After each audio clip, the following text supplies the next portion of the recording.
नमस्कार दोस्तों। आज के वीडियो में विषय विज्ञान कक्षा 9 प्रकरण परमाणु संरचना पर लेसन प्लान को लेकर आया हूँ। अतः इसमें सर्वप्रथम विद्यालय के नाम में हम उस विद्यालय का नाम लिखते हैं जहाँ पर हम ट्रेनिंग के लिए गए होते हैं। उसके बाद आता है दिनांक, कक्षा, विषय, चक्र, अवधि और टॉपिक में परमाणु संरचना को देखेंगे। उसके बाद आता है समान उद्देश्य। पूर्ववत अर्थात मैंने पाठ योजना संख्या 1 में समान उद्देश्य को लिखा हुआ है। उसके बाद आता है विशिष्ट उद्देश्य और शिक्षोपरांत छात्र। तो चूंकि हम जानते हैं विशिष्ट उद्देश्य 3 प्रकार के होते हैं। पहला होता है ज्ञानात्मक उद्देश्य, दूसरा बोधात्मक उद्देश्य, तीसरा प्रयोगात्मक उद्देश्य। तो ज्ञानात्मक उद्देश्य में शिक्षणोपरांत के समय विद्यार्थी परमाणु संरचना को परिभाषित कर सकेंगे, विद्यार्थी परमाणु संरचना का विवरण दे सकेंगे। उसके बाद सेकेंड स्टेप आता है विशिष्ट उद्देश्य में बोधात्मक उद्देश्य। बोधात्मक उद्देश्य में विद्यार्थी परमाणु संरचना का उदाहरण दे सकेंगे। उसके बाद आता है विद्यार्थी परमाणु संरचना का वर्गीकरण कर सकेंगे। उसके बाद आता है विशिष्ट उद्देश्य में थर्ड पॉइंट प्रयोगात्मक उद्देश्य, या इसे अंग्रेजी में साइकोमोटर भी बोलते हैं। प्रयोगात्मक उद्देश्य में विद्यार्थी परमाणु संरचना को परीक्षण कर सकेंगे, विद्यार्थी परमाणु संरचना का प्रतीक दे सकेंगे। इसके बाद आता है शिक्षण विधि। शिक्षण विधि में प्रश्नोत्तर विधि तथा स्पष्टीकरण विधि को देखेंगे।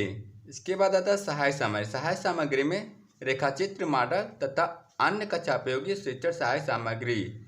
उसके बाद पूर्व ज्ञान में विद्यार्थी परमाणु संरचना के बारे में समान जानकारी रखते हैं। उसके बाद आता है प्रस्तावना पर। और यहाँ पर दोस्तों प्रस्तावना पर हमेशा पूछा जाता है कि प्रस्तावना प्रश्न यहाँ पर क्यों किया जाता है। तो आप बताएंगे प्रस्तावना प्रश्न इसलिए किया जाता है क्योंकि पूर्व छात्रों में पूर्व ज्ञान का पता लगाने के लिए। उसके बाद सेकेंड स्टेप में चलेंगे सरल तरीके से प्रकरण निकालने के लिए। उसके बाद थर्ड स्टेप में चलेंगे पाठ्य वस्तु कंटेंट में छात्रों की रुचि जागृत करने के लिए। उसके बाद फोर्थ स्टेप में चलेंगे या चौथा नंबर पर चलेंगे पूर्व ज्ञान का नए ज्ञान से संबंध को स्थापित करने के लिए। इसलिए हम यहाँ प्रस्तावना प्रश्न का प्रयोग करते हैं। अब प्रस्तावना प्रश्न में क्रम संख्या, छात्राध्यापक क्रिया, छात्र क्रिया। उसके बाद क्रम संख्या फर्स्ट में छात्राध्यापक क्रिया में छात्राध्यापक बच्चों से प्रश्न करेंगे हमारे आसपास क्या पाया जाता है। तो छात्र क्रिया में छात्र रिस्पॉन्स देंगे पदार्थ या वस्तु पाया जाता है। उसके बाद सेकेंड स्टेप में चलेंगे छात्राध्यापक क्रिया में छात्राध्यापक बच्चों से प्रश्न करेंगे पदार्थ किससे मिलकर बना है। तो छात्र क्रिया में छात्र रिस्पॉन्स दे अणु से मिलकर बना है।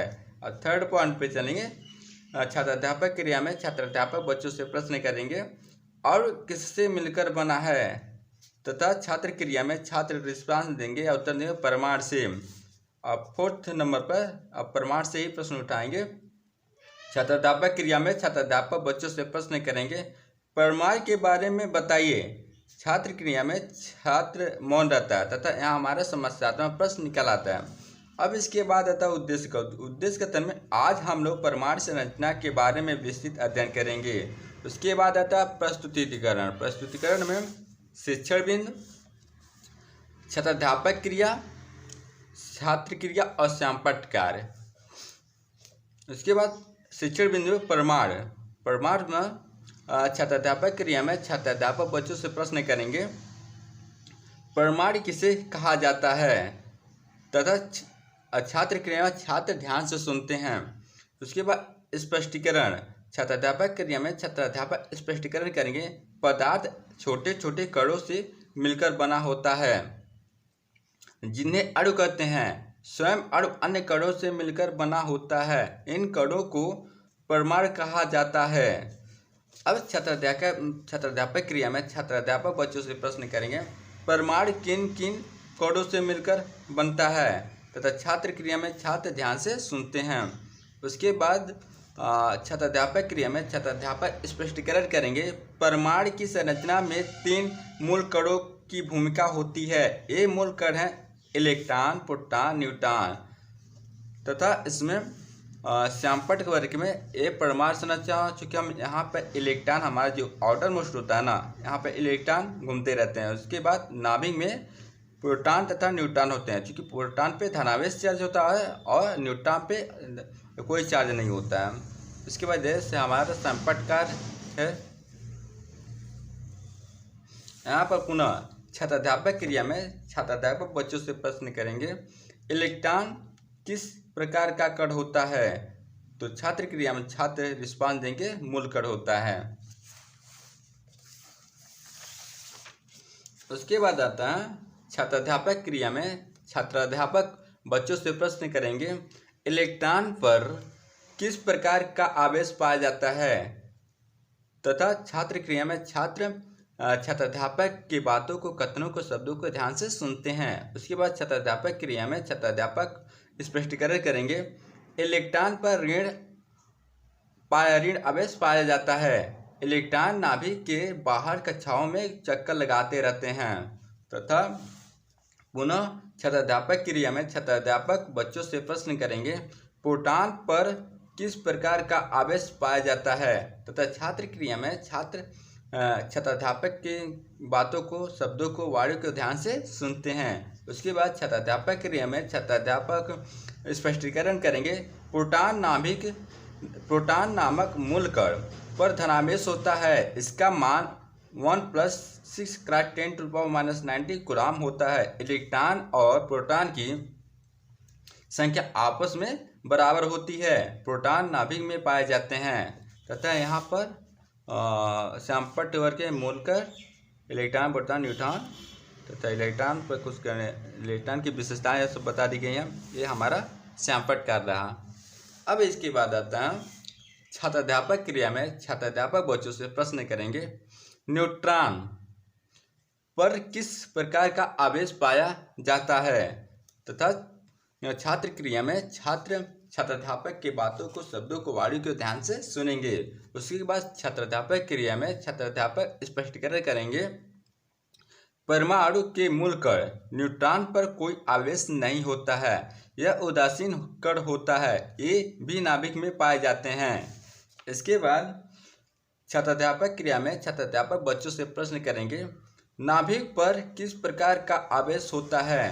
तथा छात्र क्रिया में छात्र ध्यानपूर्वक छात्राध्यापक की बातों, शब्दों तथा कथनों को सुनते हैं। इसके बाद छात्राध्यापक क्रिया में छात्राध्यापक स्पष्टीकरण करेंगे, नाभिक में प्रोटीन व न्यूट्रॉन नाम के मूल कण पाए जाते हैं। प्रोटॉन पर धनावेश व न्यूट्रॉन पर कोई आवेश नहीं होता है। नाभिक पर धनावेश होता है। परमाणु का लगभग 99% द्रव्यमान नाभिक में केंद्रित रहता है।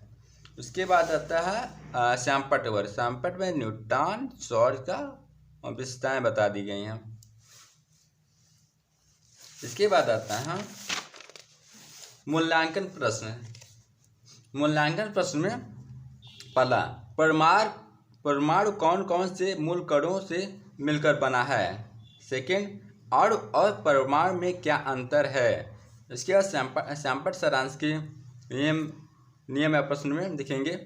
और प्रथम, परमाणु में पाए जाने वाले इलेक्ट्रॉन परमाणु की कक्षा में पाए जाते हैं अथवा नाभिक में।